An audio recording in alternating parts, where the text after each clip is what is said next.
1, 2, 3. Rustig. Welkom by nog 'n Storybeer storie. Luister lekker saam.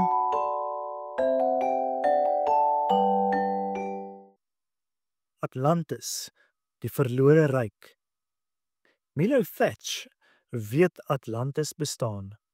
Sy oupa Thaddeus het sy lewe daaraan gewy om die verlore stad te vind. En nou doen Milo dieselfde. 'n Deskundige in tale en landkaarte gee Milo 'n lesing oor Atlantis. Hy hou 'n oudtydse Viking skild wat hom 'n belangrike ontdekking laat doen het omhoog. Die veewagter se joernaal. Die sleutel tot die ontdekking van Atlantis is nie in Ierland nie, menere, maar in IJsland. Milo bly stil. En nou, menere, sal ek na julle vrae luister. En hy wag. Die kamptige gehoor wat uit maskers bestaan, sê egter niks. Maar die telefoon begin lui. Iemand wat bo in die museum werk, kla dat die warmwatertank stikkend is. Milo sug en moker die tank met 'n skroefsleutel reg. Hy hoop sy regte toespraak sal die museumraad oortuig om vir hom te betaal dat hy IJsland toe kan gaan. As hy net die veewagter se joernaal in die hande kan kry, sal dit hom Atlantis toe lei. Toe kry Milo 'n boodskap. Sy vergadering met die museumraad is verskuif en hy het dit pas misgeloop. Milo gryp sy landkaarte. Hy hardloop agter die raadslede wat net uit die museum kom aan. "Meneer Harcourt, wag!" roep Milo agter die direkteur van die museum aan. "Ek het bewyse, meneer, as jy net kan." Maar die direkteur spring in sy wagtende kar. Die museum betaal net vir ekspedisies wat op feite gebaseer is, nie vir stories uit die volksmond nie, sê meneer Harcourt kortaf. Buitendien het ons jou hier nodig. Met die winter wat op die hande is, gaan daardie warmwatertank baie nodig word. Druipstert gaan Milo terug huis toe, na sy kat Fluffy wat vir hom wag. Maar in plaas van Fluffy, wag 'n geheimsinnige vrou, Helga, hom in. Sy is daar namens haar werkgewer wat vir Milo 'n aanbod wil maak. "Stel jy belang?" vra Helga. Kort daarna is Milo in 'n deftige herehuis van Preston Whitmore. Verbaas staan hy en kyk hoe die ou miljonair yoga doen. Maar Milo val amper op sy rug toe Whitmore die veewagter se joernaal vir hom gee. "Jou oupa het my mond laat oophang met sy stories oor daardie ou boek," sê die miljonair. Whitmore en Milo se oupa was baie goeie vriende. Hulle het selfs 'n weddenskap aangegaan. As Thaddeus ooit die joernaal opspoor, sou Whitmore vir sy ekspedisie na Atlantis betaal. Thaddeus het uiteindelik die boek gekry, maar hy is kort daarna oorlede. Whitmore is egter vasberade om sy belofte te hou. En nou is die ekspedisie gereed om te vertrek. Whitmore het die duikboot gereed. Hy het selfs die bemanning klaar uitgesoek. "Ek het die beste van die bestes gekry," sê Whitmore vir Milo.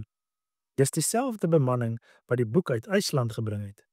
Al wat ons nou nodig het, is 'n deskundige op die gebied van brabbeltaal." "Wat sê jy?" Milo kan sy ore nie glo nie. Hy gaan Atlantis vind. 'n Paar dae later is Milo op 'n skip waar hy vir kommandeer Rourke, die bevelvoerder van die Atlantis-ekspedisie ontmoet. Helga is sy tweede in bevel. Hulle maak gereed om aan boord van die vaartbeleide duikboot vol masjinerie en voorrade te gaan. "Man, as jy 'n weddenskap betaal, dan doen jy dit goed," sê Milo vir Whitmore toe hy vir hom totsiens sê. Toe die duikboot onder die water verdwyn, wys Milo vir die bemanning kleurskyfies van 'n reuse monster. Dis 'n illustrasie van die Leviathan, die rasie wat die ingang van Atlantis bewaak, verduidelik hy. Dis 'n fabelagtige seeslang. Maar kort daarna, kaboom, bots 'n groot ding teen die duikboot. "Wat op aarde? Dis dan 'n masjien," roep Milo uit toe hy die affære van naby sien. Die Leviathan stamp 'n gat dwars deur die duikboot. Die oorledenes haal dit net om in die kleiner duikbootjies weg te kom. "Waarheen nou, meneer Thatch?" vra Rourke. Milo beduie vir hulle na skeer, soos die een wat hy in die veewagter se joernaal gesien het. Dit lei hulle na 'n tonnel wat in 'n ligleegte onder die see eindig. Die bemanning laai die groot trokke en ander masjinerie op die droë land af. Dit lyk asof hulle in 'n grot aan die kant van Atlantis beland het, maar dit is tog ver end na hulle bestemming. Rourke sê van hier af moet elkeen dubbel te hard werk. Elkeen moet werk en bestuur. Milo is nie 'n baie goeie bestuurder nie. Gevolglik word sy trok uiteindelik verder gesleep deur die kragtige grawer van Mol, die geoloog wat dol is oor die grond. Maar Milo toon sy waarde toe die grawer breek. Ek kan dit glad nie verstaan nie. Ek het die ding vanoggend reggestel, sê Audrey, die bemanning se tiener werktuigkundige. Toe Audrey loop om nog gereedskap te gaan haal, moker Milo die engine met 'n skroefsleutel. Die engine vat skielik, nes die warmwatertank by die museum. Audrey is so beïndruk dat sy Milo sommer 2 houe gee. Terwyl Milo sy arm vryf, sien hy nie die 2 vreemde gemaskerde figure wat hulle dophou nie. Toe hulle die aand klaar kamp opgeslaan het, gaan sit Milo eenkant met die joernaal. Die bemanning roep Milo om by hulle te kom sit. Maak jy nooit daardie boek toe nie, vra Audrey vir hom. Jy het dit seker nou al 12 keer gelees, voeg Sweet, die mediese offisier by. Ek weet, sê Milo, maar die gedeelte maak nie sin nie. Milo verduidelik dat die boek praat van die hart van Atlantis. Dit kan die kragbron wees waar die Atlantiane hul energie, gevorderde medisyne en selfs hulle vliegkuns vandaan kry. Maar die boek hou sommer hier op, asof daar 'n bladsy kort. Ontspan kind, ons word nie oortyd betaal nie, val Finnie, die plofstofkundige hom in die rede. Kort daarna gaan die bemanning slaap, maar toe Milo in die middel van die nag wakker word en opstaan, maak sy lig 'n hele klomp vuurvliegies ook wakker. Hulle is egter nie sommer gewone vuurvliegies nie. Binne sekondes het hulle 'n hele kamp aan die brand. Die bemanning spring in hulle trokke om te ontsnap, maar die vuurvliegies val verbeete aan. Kaboom! 'n Brandstoftank waar ontplof. Die trokke tuimel van die brug af en val in 'n diep gat. Hulle land in die sagte as aan die voet van 'n rustende vulkaan. Milo land nie by die ander nie. Toe hy weer sien, staan die gemaskerde krygers na hom en staar. Milo probeer regop sit, maar krimp in mekaar van pyn. Een van die krygers lig sy masker op, en dis al die tyd 'n vrou. Sy vat die kristal wat om haar nek hang en plaas dit op Milo se wond. En dadelik is die wond genees. Toe hoor hulle die trokke nader kom en die krygers vlug. Die ander lede van die bemanning het besluit hulle kan nie teruggaan soos hulle gekom het nie. Met sy grawer maak Milo 'n gat deur die muur van die grot. En aan die ander kant sit Milo in wag, sy oë vasgenaal op die verlore stad van Atlantis. En toe die bemanning hulle oë uitvee, peel die gemaskerde krygers oral uit en omsingel hulle. My genade, wie is die ouens? Snak Rourke. Hulle moet Atlantiane wees, sê Milo. Dis onmoontlik, roep Helga uit. Maar dis werklik Atlantiane. Die kryger wat Milo gesond gemaak het, haal haar masker af. Milo probeer met haar in Atlantiaans praat, maar tot hulle verbasing praat sy vlot Engels en nog 'n paar ander tale ook. Die vrou, Prinses Kida, beduie na die asemrowende stad agter haar. Welkom in die stad Atlantis. Kom saam. Julle moet met my pa kom praat. Die bemanning klim terug in hulle trokke en volg die krygers. Milo babbel opgewonde toe hulle oor die brug na die stad toe ry. Hy en sy oupa was nie gek nie. Atlantis bestaan werklik en nou is hy op pad soontoe. Helga draai na Rourke en sê stil: "Kommandeer, hier moes nie mense hieronder gewees het nie. Dit verander nou alles." Rourke se streng gesig word hard. Dit verander niks. Prinses Kida neem Milo, Rourke en Helga na haar vader toe. In die troonkamer redeneer Kida eers met die stokou koning. Milo sukkel om die vinnige gepraat te verstaan. Jy weet wat die wet vereis. Geen buitestanders mag die stad sien en bly lewe nie, verklaar die ou koning. Maar vader, die mense kan ons dalk help, sê Kida. Die trotse ou koning verstyf. Ons het nie hulle hulp nodig nie. Maar eintlik stem hy in dat hulle een nag mag oorbly. Nadat die bemanningslede weg is, help Kida haar moe ou vader om te gaan lê. Jou hart het sag geword, Kida. 1000 jaar gelede sou jy hulle dadelik doodgemaak het. Toe het die straatligte gebrand en was dit nie vir ons mense nodig om op die rand van 'n kwynende stad te gaan kos soek nie, sug Kida. As hierdie vreemdelinge die geheime van ons verlede kan oplos, mag dit dalk ons toekoms red. Die koning skud sy kop. Jy sal alles beter verstaan wanneer jy die troon bestyg. Maar Kida weet, iets moet verander. Anders sal Atlantis doodgaan. Later praat Milo, Rourke en Helga met die res van die bemanning. Dit lyk of Kida van ons hou, maar die koning... Ek dink hy steek iets weg, sê Milo. Iemand moet met daardie meisie gaan praat, voeg Helga by. Rourke stem saam. Dankie dat jy aangebied het, Thatch. Milo gaan ontmoet weer die prinses. Die twee het baie vrae vir mekaar.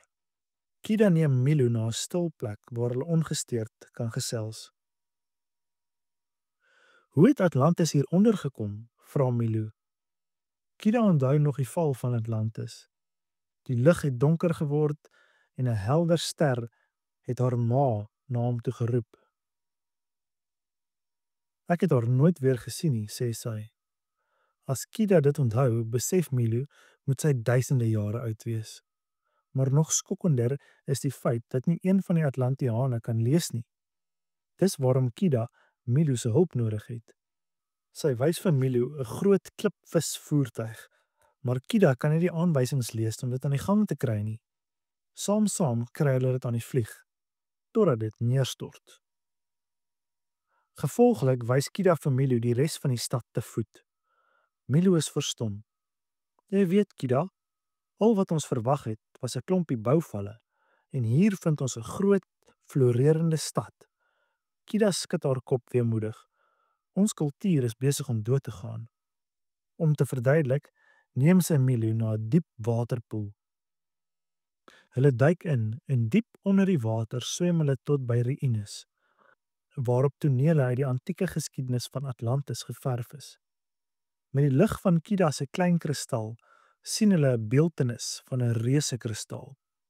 Toe hulle weer op die oppervlak uitkom, roep Milo opgewonde uit. Die hart van Atlantis. Die groot kristal is die hart van Atlantis en die kragbron waarna die joernaal verwys het. Kida en al die ander Atlantiane dra 'n stukkie van die oorspronklike kristal. Dis wat Atlantis en sy mense aan die lewe hou. Nou waar sou dit nou wees, wonder Kida. Iemand anders wil egter dieselfde weet. Rourke en die bemanning stap hulle tegemoet. Rourke haal die verlore bladsy van die joernaal uit sy stewel. Die bemanning neem Kida vinnig gevange. Skielik besef Milo wat aan die gang is. Dis net nog 'n skattejag vir jou, Rourke. Jy wil die kristal hê. Milo voel siek. As Rourke die kristal neem, sal Atlantis sterf. Dit kan die res van die bemanning egter nie skeel nie. Hulle het ver gekom en baie gevare getrotseer. Al wat hulle soek is die skat. Met Kida 'n gijslaer word Milo gedwing om die bladsy te vertaal. Maar dit maak geen sin nie. Die hart van Atlantis lê in die oë van haar koning, lees hy. Rourke se troepe storm by die koning se paleis in en gryp hom. Rourke swaai sy vuis voor die ou koning se neus. Hoe lyk dit, ou baas? Waar is die kristalkamer? Rourke gaan sit op die troon, dan glimlag hy, want daarvandaan sien hy 'n waterpoel waarin 'n lig skyn. En in die poel is 'n groep rotse wat 'n simbool vorm, nes die een in die veewagter se joernaal. Rourke plons in die poel en gaan staan op die plaat rotse. Hy dwing Milo, Helga en Kida om saam met hom te gaan. Die water begin roer en die plaat rotse laat sak hulle tot onder in 'n kamer onder die water. In die onderste kamer sien die groep 'n groot blou kristal wat in die lug bo kan die rustige waterpoel sweef. Groot beelde uit rots gekap, sirkel om die kristal. Kida herken die gesigte van die rotsbeelde en val op haar knieë neer. Dis al die konings van ons verlede, roep sy uit. Grimmig skop Rourke 'n klip in die waterpoel. Die kristal se lig verander met eens van blou na helder rooi. Skerp soegligte gaan oral in die groot ondergrondse kamers aan, asof die kristal wakker geword het. Een van die ligstrale omvou Kida. Asof in 'n droom loop sy in die water in. Wat gaan nou aan? Hy se Rourke om te weet. Milo trek sy skouers op. Al wat die joernaal sê is dat die kristal op 'n vreemde wyse lewe. Dis hulle kragbron. Hulle is deel daarvan en die kristal deel van hulle. Kida praat in Atlantiaans. Alles sal regkom, Milo Thatch. Moenie bang wees nie. En net toe gaan die groot kristal oop. 'n Helder straal lig Kida op en sy word in die kristal ingetrek. Kort daarna kom sy weer tevoorskyn en 'n gloeiende lig straal uit haar uit. Op vreemde wyse is Kida met die kristal verenig.